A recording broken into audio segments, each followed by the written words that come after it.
Pedagogía de la autonomía. Saberes necesarios para la práctica educativa. Por Paulo Freire. 28. 3. Enseñar es una especificidad humana. 5. Enseñar exige una toma consciente de decisiones. Volvamos a la cuestión central que vengo discutiendo en esta parte del texto. La educación, especificidad humana, como un acto de intervención en el mundo. Es preciso dejar claro que el concepto de intervención se está usando sin ninguna restricción semántica. Cuando hablo de la educación como intervención, me refiero tanto a la que procura cambios radicales en la sociedad, en el campo de la economía, de las relaciones humanas, de la propiedad, del derecho al trabajo, a la tierra, a la educación, a la salud, cuanto a la que, por el contrario, pretende reaccionariamente inmovilizar la historia y mantener el orden injusto. Estas formas de intervención, que enfatizan más un aspecto que otro, nos dividen en nuestras opciones con relación a cuya pureza no siempre somos leales. Rara vez, por ejemplo, percibimos la incoherencia agresiva que existe entre nuestras afirmaciones progresistas y nuestro estilo desastrosamente elitista de ser intelectuales. ¿Y qué decir de educadores que se dicen progresistas, pero que tienen una práctica pedagógico-política eminentemente autoritaria? Solo por esa razón, en cartas a quien pretende enseñar, insistí tanto en la necesidad que tenemos de crear en nuestra práctica docente, entre otras, la virtud de la coherencia. Tal vez no haya nada que desgaste más a un profesor que se dice progresista que su práctica racista. Por ejemplo, es interesante observar cómo hay más coherencia entre los intelectuales autoritarios de derecha o de izquierda. Difícilmente uno de ellos o una de ellas respeta y estimula la curiosidad crítica en los educandos, el gusto por la aventura. Difícilmente contribuye de manera deliberada y consciente para la constitución y solidez de la autonomía del ser del educando.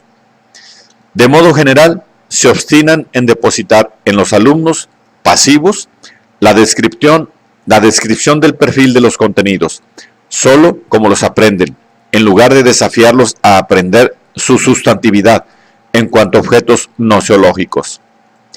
Es en la direccionalidad de la educación, esta vocación que ella tiene, como acción específicamente humana, de remitirse a sueños, ideales, utopías y objetivos, donde se encuentra lo que vengo llamando politicidad de la educación.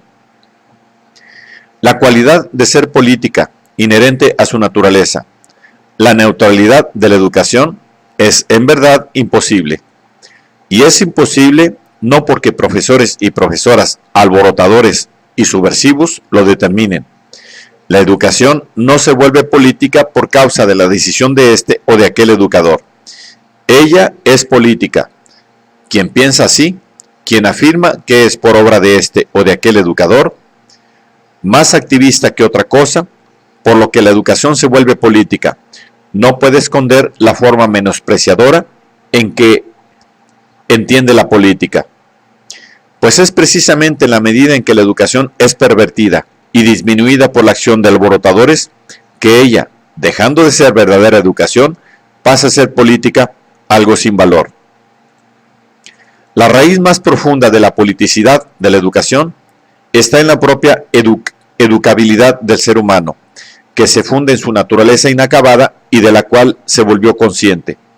Inacabado y consciente de su inacabamiento histórico, el ser humano se haría necesariamente un ser ético, un ser de opción, de decisión, un ser ligado a intereses y en relación con los cuales tanto puede mantenerse fiel a la eticidad cuanto puede transgredirla. Es exactamente porque nos volvemos éticos por lo que fue creada para nosotros, como afirmé antes, la probabilidad de violar la ética. Para que la educación fuera neutral, sería preciso que no hubiera ninguna discordancia entre las personas con relación a los modos de vida individual y social, con relación al estilo político puesto en práctica, a los valores que deben ser encarnados. Sería preciso que no hubiera, en nuestro caso, por ejemplo, ninguna divergencia acerca del hambre y la miseria en Brasil y en el mundo.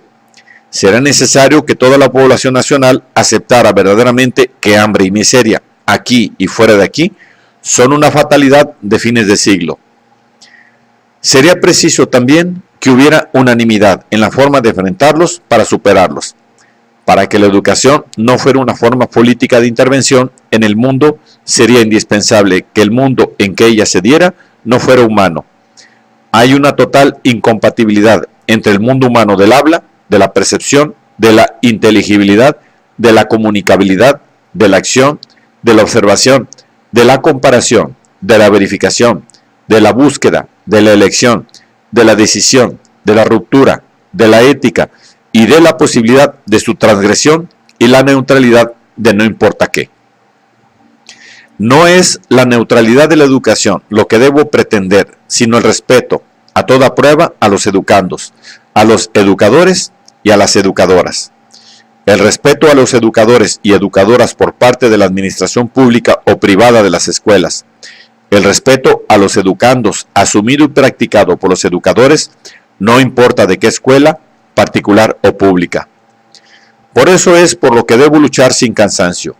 Luchar por el derecho que tengo de ser respetado y por el deber que tengo de reaccionar cuando me maltratan. Luchar por el derecho que tú, que me lees, profesora o alumna, tienes que ser tú misma y nunca, jamás, luchar por esa cosa imposible, grisácea e insulsa que es la neutralidad. ¿Qué otra cosa es mi neutralidad sino una manera tal vez cómoda, pero hipócrita, de esconder mi opción o mi miedo de denunciar la injusticia? Lavarse las manos frente a la opresión es reforzar el poder del opresor, es optar por él. ¿Cómo puedo ser neutral frente a una situación, no importa cuál sea, en que el cuerpo de las mujeres y de los hombres se vuelve puro objeto de expoliación y de ultraje? Lo que se plantea a la educadora o al educador democrático, consciente de la imposibilidad de la neutralidad de la educación, es forjar en sí un saber especial, que jamás debe abandonar, saber que motiva y sustenta su lucha. Si la educación no lo puede todo, alguna cosa fundamental puede la educación. Si la educación no es la clave de las transformaciones sociales, tampoco es simplemente una reproductora de la ideología dominante. Lo que quiero decir es que ni la educación es una fuerza imbatible al servicio de la transformación de la sociedad, porque yo así lo quiera, ni es tampoco la perpetuación del statu quo porque el dominante así lo decrete.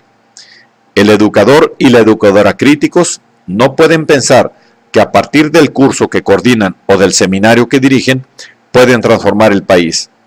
Pero pueden demostrar que es posible cambiar. Y esto refuerza en él o ella la importancia de su tarea político-pedagógica. La profesora democrática, coherente, competente, que manifiesta su gusto por la vida, su esperanza en un mundo mejor, que demuestra su capacidad de lucha, su respeto a las diferencias, sabe cada vez más el valor que tiene para la transformación de la realidad, la manera congruente en que vive su presencia en el mundo, de la cual su experiencia en la escuela es apenas un momento, pero un momento importante que requiere ser vivido auténticamente.